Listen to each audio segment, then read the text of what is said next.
Hello, welcome to Cowboy Red. The dust has settled on the Luton draw, and it's time for Nottingham Forest to go again as they go to Anfield on Sunday. Can they get anything? Who should play? And what formation should Steve Cooper use? Are all on the agenda today in the company of a Reds fan, Arsher Ali. Afternoon, Arsher. How are you? I'm all right. How are you guys? Good background. I mean, this is bad for iTunes, but we're commenting on the quality of the shirts behind you there in the background. Yeah. So I'm moving house. So I'm surrounded by boxes at the moment. So it was either look at these or look at picture hooks that I haven't removed. You know, I mean, look at that. That is one of the best Forest shirts ever. True. That's what. So for people on iTunes, what's that like? 1980. 80 something. It's usually the one that has skull on the front, and it's the center Forest badge. So you'll know that, and it's got the old school Adidas logos on the sleeves. Great. Quality. And back with us today is Michael Temple. Temps, how you doing? I'm good, mate. I've just got a doll's house in the background and my kid's little toy fire truck. I can't compete with Arsher's shirt collection, which is extensive and beautiful. Oh yeah, it goes on all the way down there. You can't see it. You've got the cricket on the TV, and judging by what's happening, it looks like it's over already. So it didn't take long to knock that off. No, miserable World Cup for England, unfortunately. Right, as I say, obviously we're here to talk about Forest, not the World Cup. Arsher, kick us off. Are you resigned to defeat? Fancying a draw? Dreaming of a win? How are you seeing it? I don't know. I mean, I hope it doesn't get ugly, and I'm not sure. But they'll obviously look at our recent vulnerabilities, and they'll probably crank up their attack. But I don't know. I mean, it depends how you go there and set up. That Chelsea game still gives me heart. I know, Liverpool and Chelsea, you can't really necessarily compare them. One's much further along in their sort of team cohesion and whatever. But yeah, I mean, Liverpool as a team, I find them quite interesting. I mean, Liverpool as a place as well, as a city, I find really interesting. I filmed a lot up there, and I'm going back in a couple of weeks to film there as well. But I mean, Klopp, what can you say about him? For me, he's a far more interesting manager than the likes of Guardiola, just because he can. If you think about how long he's been there as well, since 2015, and how he's evolved Liverpool, it's interesting. Yeah, allowed to say what you're filming or not? Or is that I mean, I can. It's probably a show that no one who's listening to this will watch. Maybe your wives might have watched it. It's a real sort of rom-com type show. It's called Funny Woman. The Sky, yeah. So we're doing a second series of that. But yeah, so it's one to recommend for your wives and your loved ones. There you go. That's in lieu of the fee that I never pay Arsher for doing this. So there you go. Watch that on Sky. Temps, how are you feeling about the game? Yeah, I think how am I feeling about the game? Well, Liverpool are getting back to their best, aren't they? I think Van Dijk was good against Everton. His form has been central to their highs and lows in recent seasons. He's had a dip, but seemed to be back on it. But I think more strikingly, they've fitted that front three now, haven't they? And found the kind of blend that they need. They had to go again after losing 2/3 of the combination, which worked so well for them for a significant period of time, and I think they've found that blend again now with the pace and poise of the two that are joining Mo Salah. He was exemplary against Everton, one of the few players in the Premier League that can turn a game with a moment of genius. I rate him extremely highly, and I think if we are going to get anything from that game, we have to find a way for our defence to tame their front three, because when they're on song, they're very, very tough to stop. Yeah. I do fear that Liverpool are a different beast to what they have been the last couple of years in attack, and I don't think they're quite as bad in defence. There's more of an interesting blend in midfield around where McAllister plays, where Szoboszlai plays, and stuff like that, where Alexander-Arnold plays. So there's lots of interesting developments, but I'm not writing us off in this one. I think maybe... obviously, a draw is a long shot, and I think we'll lose, but I do believe we can get something, certainly. Tom in the comments has said thanks for the podcast, which is great. He's running the 2024 London Marathon, and it's good for his long runs. Tell us who you're running for, Tom, and I'll mention that if you're still with us. Give you a quick plug. Right. We might as well just go straight into lineups, and then it'll inform quite a lot of the rest of the conversation. So we've all done one as normal. And we shall start. Actually, we'll start with yours, Temps, because Arsher's is probably a more interesting one to make a pitch around. So, as ever, for the benefit of iTunes listeners and Spotify, I shall read it out and then interrogate Temps on where it's all going to go wrong. Right. Turner in goal, back three, Bolly, Murillo, Niakate, Aurier and Toffolo as wing-backs, Mangala and Sangare sitting, and then Gibbs-White and Dominguez as more advanced eights, I would say. Temps can talk about that. And then I've put Elanga up front, so I made a horrible gaff there. You had one job. I had to text you in WhatsApp of all things, my lineup. You've got some specialist software, and you still can't muster an accurate representation of my 11, which does have Chris Wood up top. Yeah, Chris Wood. Okay, sorry about that. Talk us through the rest of it then, and apologies for me. Well, we've reverted to a back three, back five, depending on your viewpoint, and I've retained Toffolo on merit. I think that Aina will be displeased with that, but Toffolo's come in, grabbed the shirt, and done pretty well. And the three centre halves I've gone for, see a recall for Niakate. Just having spoken about the physical prowess of the front three at Liverpool, I just think that this is a game which will need him to be at his best for, and I do think we'll revert to the additional centre half in the side. And then going forward, I just found it impossible to find a way to leave out any of Mangala, Sangare, Dominguez. So I've tried to find a midfield system that allows them all to play and still retains Gibbs-White. Wood retains his place up top on merit. He was exceptional at the weekend and didn't deserve to be on anything other than a winning team. So yeah, bit of a makeshift midfield in a shape sense, but I think there's enough dynamism amongst Dominguez and Gibbs-White in particular to make this one of those asymmetric shapes where Gibbs-White, Dominguez have a bit of license to pop up where they need to be.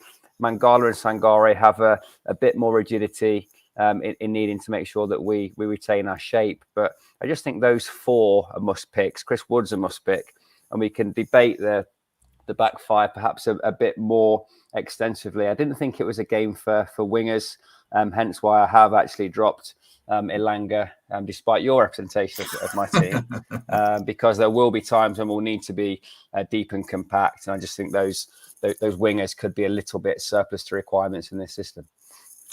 Okay, yeah, I think that's all fair. Let me ask a couple of ones. You've got Murillo in the middle of a back three. I mean, this is nitpicking, but would you not play Niakate there? Just because Murillo's quite good driving the ball out on that left side. We saw it quite effectively against Luton.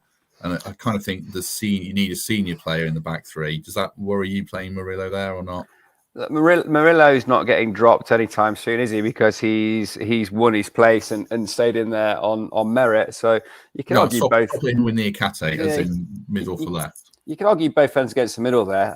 You're going to be on an island with Mo Salah at some point on the left side of that back three. I think Niakate is perhaps best place to do that. So yeah, fag pack it between them. But I am probably making a case for Niakate over Murillo on the left side of the three. Any temptation to bring Ola Aina in on either side? Toff's done well, hasn't he? I don't think he's done much wrong. I think if there was a place up for debate on form, it's Serge Aurier, who had a bit of a rotter on Saturday. I'm not buying all those that said, I told you so, this is what happened at Spurs. He's had a bad game amongst a pretty extended period of decent games, rated in the camp. He's had the armband on more than one occasion. So I'm keeping faith with Serge Aurier for at least another match. And probably the last one I'll ask you about. Any temptation to play Elanga for his pace instead of, I guess it would be Gibbs-White? Yeah, I'm still making a case for Gibbs-White being a must pick in this side, despite what Elanga did against Chelsea and on the break against Arsenal, where he's able to have impact from the bench. He gets minutes in this game, but for me, it's Gibbs-White over Elanga for this one. Cool. Right. We'll go to Arsher's and then we'll talk around that, and then we'll go to mine. Let's see if I've got Arsher's right or not. When we do, it's like I say, one job and I messed it up for 10, so we'll see how Arsher's goes. Right, I'll read it out again for the benefit of people listening. Turner in goal, Worrall, Bolly, Murillo as a back three, Aurier, Toffolo, wing backs, Mangala, Sangare, Dominguez in midfield. Elanga, I've stuck probably a bit too far to the left, I don't know. And then actually Chris Wood up front, so I got that right. Don't talk about Joe Worrall specifically, Arsha, because I'll ask about him, because I know everyone's going to jump on that in the comments. Yeah. But just give us the general thoughts around the formation and a couple of other points of how you think that they'll go about it. Yeah, I mean, I agree with Temps. I think we revert to a back five on this occasion. I mean, it suits the personnel we've got at the moment, really, doesn't it? I mean, we don't really have any wingers, really, but we can just about kind of scrape together some wing backs that will put in a performance.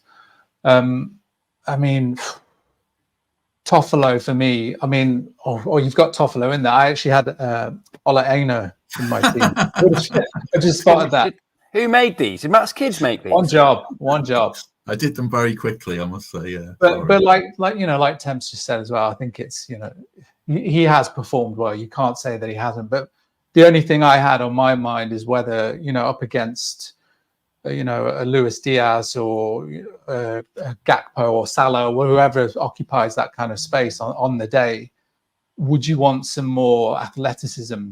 If you're saying that Ola Aina provides that kind of a bit more general speak kind of cliche dynamism and athleticism, would you rather have him in there? But you've got Toffolo on there, so we might as well just leave him in. And on the other side, even though he morphed into a salmon for some reason in that first goal, Aurier against Luton, not to harp on about Luton, but that was so weird. I don't know what he was trying to do. I agree with Lewis when he came on talking about that. He's like, I have no idea what he was trying to do. He probably stays. I don't. Again, I'm with Temps. I don't buy that. This is what this is the Spurs version of Aurier. I don't buy any of that. I think he's been pretty solid for us, and he's not the only one who's had bad games or maybe not got to the level that that players have got to last season. I definitely keep that middle three. I think there's something about them. I'd probably have. I know you've got Sangare sort of, on that left bit, but, I'd probably have him sort of sitting a little bit and have Mangala in that kind of left space. And instead of Gibbs White here, I would sacrifice him on this occasion. Even though against Luton, he was sort of, he had the assist for the assist a couple of times. I feel like in a game like this, you could probably get away, because we're going to be on the counter. There's no doubt about it. But I feel like you could probably get away with Dominguez kind of mopping up that work. I quite like, him as a kind of box-to-box player, and he's pretty tidy with the ball as well. So on this occasion, I would probably take Morgan out of this game, and then that front two is actually interesting, because I've watched quite a lot of Liverpool recently as well, and you've obviously got Trent Alexander-Arnold, who's basically, everybody knows this now. He's sort of inverting, and he's becoming that kind of de facto central midfielder, which on the occasions that I've watched Liverpool, which that has left Konate exposed, and over the last couple of games that I've seen, Konate's been a bit shaky. So I feel like if you're going to get anything on the counter in this game, you're going to target that right-hand side, when Trent is coming inside, and, you're sort of leaving Konate or, whoever, possibly Matip, who occupies that right-hand side. So if you're going to lump it long and you're going to try and find someone with pace, surely that's Elanga. And I liked their link-up, Elanga and Wood. It was very productive. So that's sort of what I would go with, and obviously there's a big name in there. Yes. So, and I do have the comments on, and and that's for a reason. So Joe Worrall is the name that will catch the attention of people, obviously, after his mistake against Luton. And one thing we should note beforehand is it was his uncle's funeral, the police officer who died recently. So he's obviously had a rough week. That was on Monday. And he also had a rough game on Saturday. So I don't think people in the comments have been too horrific, but try and bear that in mind if you are going to completely bury him. Or actually, please don't completely bury him. Just disagree with the selection. So what's the thinking there, Arsha? If he's in the right frame of mind to start, which is no guarantee he is, but if he is, what are you saying that you would say? Is this the case, the manager backing him saying, look, we believe in you. You've done it at Chelsea. we know you can do it again. How do you kind of just not justify it? What's the thinking behind it? I think you have to take a couple of steps back here before you talk about the football. I think it's important to know the history we have with Joe, since we've come into the Premier League, and what happened against Luton. Disclaimer: I don't know Joe. We have a mutual friend in common, but I don't know Joe. And in a way, I make it sort of my business. I don't want to know players, especially players of a team you support and you have emotional reactions to. You want to leave that kind of distance sometimes. But if anyone was gonna ask me, like, oh, is there any Forest players you'd like to have a drink with? I don't know why who'd be asking me this, but if anybody did, there'd only be two names for me. It'd be Joe Worrall and Ryan Yates. They're the only two people that I would happily sit down and have a drink with, because we've got that bond. There's something in common, and I really appreciate everything that they try to leave out on the pitch. So I don't know. I just want to get that out. This might be a bit of a sort of monologue. Just kind of go with me. I have genuinely been outraged by some of the stuff I've read. Like, you can have an opinion. It's a free country, of course you can, but there has to be lines, surely. You have to. I mean, the times we're in now, people are sort of forgetting to be human. That's just what football is at the moment now. That's modern. That's modern fandom, isn't it? It's myopic. It's hysterical. There's plenty of other channels on YouTube that deal in hysteria, and it seems to be the thing. It's quite enjoyable. To chuck logic and reason out the window and to be part of a pylon. But we're not going to be able to change that. That's just the way it is. But when you're talking about someone, who's been through so much recently, if you think about the weight of all that, the tragedy of it all, if you'd know if you ever lost anyone that you loved, you'd know exactly what the stages of grief are, and you'd know how hard it must be to compartmentalize, my professional and my personal. So in amongst all that, did he make? Let's go back to Luton. Did he make mistakes? Yeah, of course he did. He could have done better. But then you go, well, should he have been placed in that situation? Should you have put him in cold? Should you have matched him up against Elijah Adebayo? That's on management. They're the ones who watch him every week. They were the ones, who would know that, oh no, he's fully capable.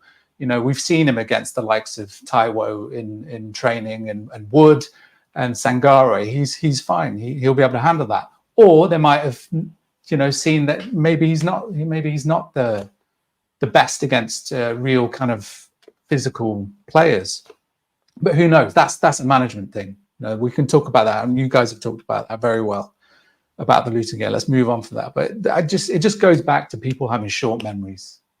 It wasn't long ago that Daniel Taylor's piece in the Athletic about Joe. When we found out about the tragedy in his life, and then he has a worldie against Chelsea.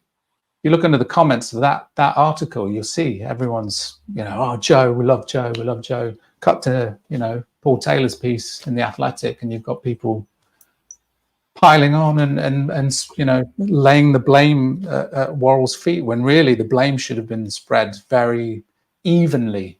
It wasn't just him. But just going back to, obviously bringing it back into why I would put him in. If he's got the kind of mental and emotional ability to play this game, and I would back someone like Joe Worrall as being made of that kind of stern stuff, you'd want him back in there.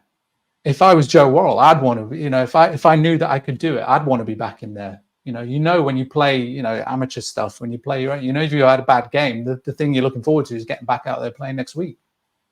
So you can write all that.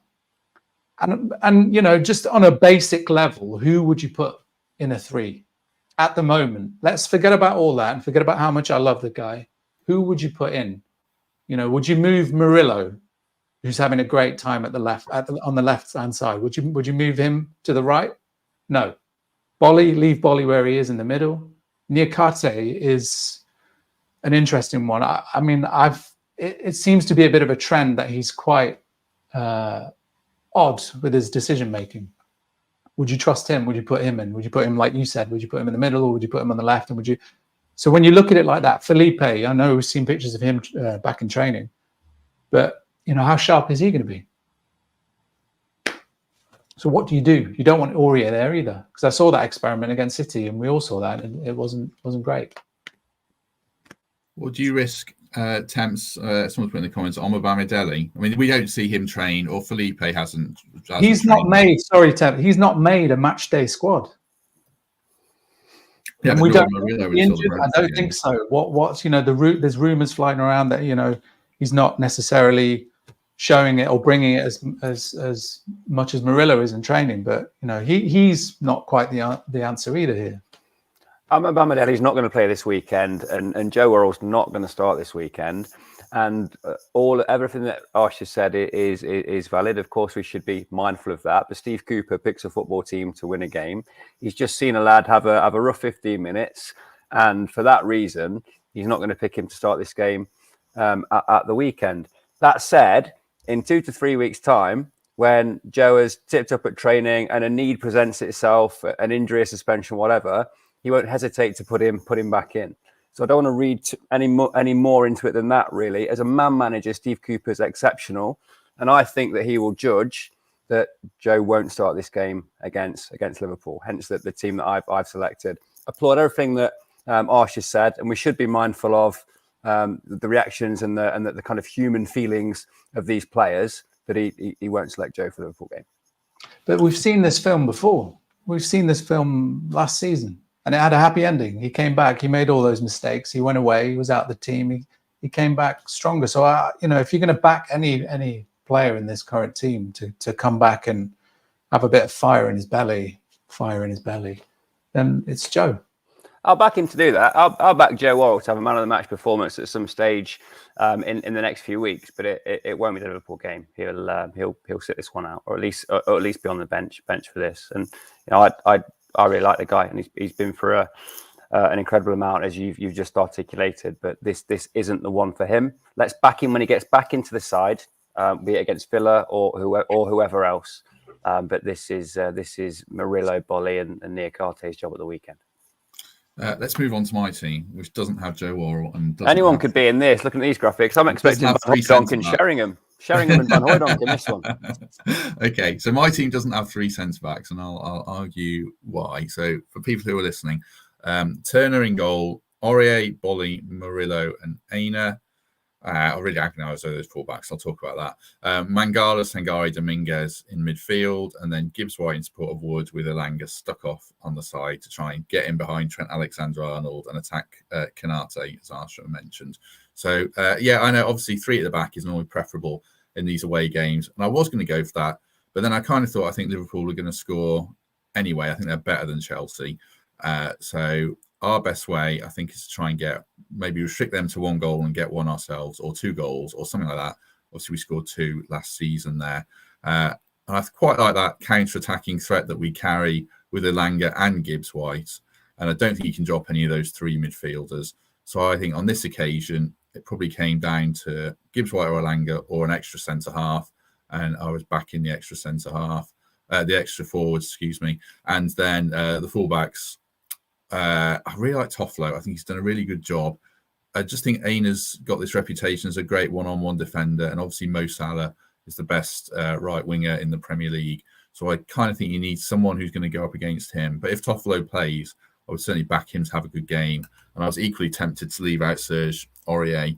I know the other lads said he had 1 bad game. I don't think he's been quite as at it this season as in last. Obviously, it's not his fault he played centre-half against Man City, but he just went wandering for Haaland's goal as well. So I was tempted there, but I keep faith with him. And I equally, like I said, I'd be happy to keep faith with Harry Toffler if he plays. And then in goal, there's obviously the question marks over Matt Turner longer term, but I wouldn't change goalie here. I think whoever plays is going to be very busy. So if Lakodimos comes in and has a stinker, then you're really at square one. So that was my thinking there. Any thoughts on that one? Well, just the pick in the back 4 in this kind of game would be a a seismic change in the thinking of Forest on the road against top 6 contenders. It would be a signal of confidence. It would be a signal of faith in that midfield 3, and a massive signal of faith in Borley and Murillo to be able to occupy the centre-half berth in the Premier League. So I like that intent. It's about having a chance to go and get 3 points rather than trying to settle for 1. And if he was to go with that shape, regardless of personnel, it would talk a lot about Cooper's mindset, the style of football he wants to play, and his ambition for this season.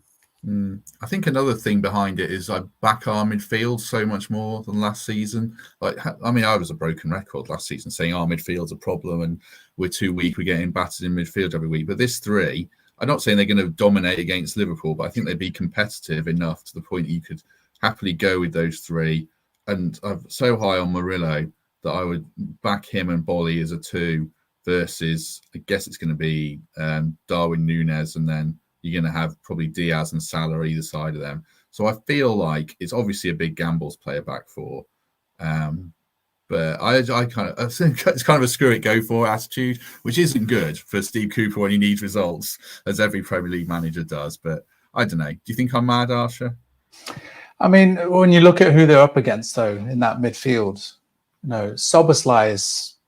Man, he's like, for me, he's the one to watch. If you can separate your personal feelings in this game and you can actually appreciate a player, watch him. He has been absolutely tearing it up. He is brilliant. The way he progresses the ball, he's just so powerful. He's slippery. He's doing exactly what he did at Salzburg and Leipzig. He is a signing.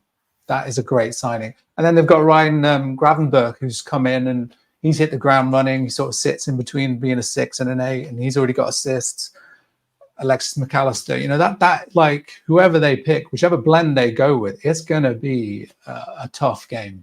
And I think just going back to your team, like if we'd have beat Luton, I could stomach maybe that team, a bit more. You'd sort of go, okay, why not go for it? But the feeling now is, especially like you say with, Steve Cooper possibly needing a bit of needing to generate a sort of a bit of positivity, maybe. I don't think you would go, two at the back. It definitely feels like it's congest the middle, get back and try and hope to God that you get something on the counter and that you're efficient enough to finish it if we're going to get anything. What about Wood's temps in a formation where he's lacking support? Would you worry that because he's not as mobile as Taiwo? That was another thing by thinking that he needs 2 in and around him to make him more effective, or can he do a job and occupy a whole defence on his own? Well, Arsha made an interesting point about the right side being relatively weak because of Trent Alexander-Arnold's tendency to step in. Andy Robertson's missing as well, so Tsimikas will probably have to play left back. I think Chris Wood's problem is he's going to face up against an in-form Virgil van Dijk who can be physically dominant and will relish that battle against a player of Chris Wood's stature. So leading the line against a pretty dynamic back 4 with Van Dijk at the heart of it isn't something that I'd relish too much. Chris Wood lives for those battles, but he's got it all on to win his duels, to win ball in the air, and to retain the ball as we look to get up the pitch. I think Greg Ora made an interesting point in the comments there. What is our relative strength against Liverpool? Is it our central 3 against their central 3? 2 new blends who are kind of getting into a way of playing in a new city, in a new setup, in a league that's unfamiliar to most of them. So I think that battle is quite intriguing. What are the odds of Chris Wood physically dominating Virgil van Dijk? Slim to none. Can he drag him around? Is he gonna shape up man to man with him? Can he be a bit of a decoy for our runners to get in and around down the sides? I don't know. I can't help but think that this isn't a game for long ball, given the relative strength of their centre halves. And I just wonder, as I think about it more, if within the confines of whatever shape we play, Cooper will look to find a way to exploit those fullbacks. Yeah, and one other thing that makes Liverpool a bit of a tough read is they had 2 sent off at St James's Park. I think they had 1 sent off at Tottenham. So they've had not disciplinary problems because, well, they have. But people can argue about some of those red cards. So I'm not sure they've shown a lot of resolve there. But then, Van Dijk got himself sent off against Newcastle by not defending well. So I'm not really sure how good or bad they are defensively. I think they're very good, but maybe they're not good enough that we can't get at them. So I was kind of thinking give it a go. But either way, obviously it's going to be a massively tough game. And if we do get anything there, it's going to be a great result. I don't think we'll get battered, though. Just quickly before we move on away from the game, just talk about the fixtures. Do either of you worry we're going to get battered or not? No, they're tired. 3 games in 7 days, played on Wednesday night, did they? Did they play last night? So, no, we're not going to get battered. No. Arsher? I mean, I don't know. That's the worst answer ever. Don't say anything massively ambitious on this podcast. Bites you on the arse. Yeah, exactly. Yeah, no. But what I will say is that obviously working out in Liverpool, I saw a lot. I went to Anfield quite a lot, and I saw a lot of their football, and I was quite surprised. Like I obviously went there expecting that the heavy metal stuff, the kind of gegenpressing stuff from Germany, and when I got there, it wasn't really. It wasn't really Metallica. It was like Bon Jovi football. It was, yes, they were sort of doing a bit of that. They were doing a bit of that high pressing, but it just felt like they weren't slavish to that kind of one way of doing it. Plan A, if plan A fails, do plan A better. I actually saw them and I actually thought, wow, these guys really play the odds. They're quite happy to be dirty and just employ anything to win. They seem to be a team now that's set up to just win. Never mind all that other stuff. Never keep your De Zerbis, keep your Postecoglou, all that stuff.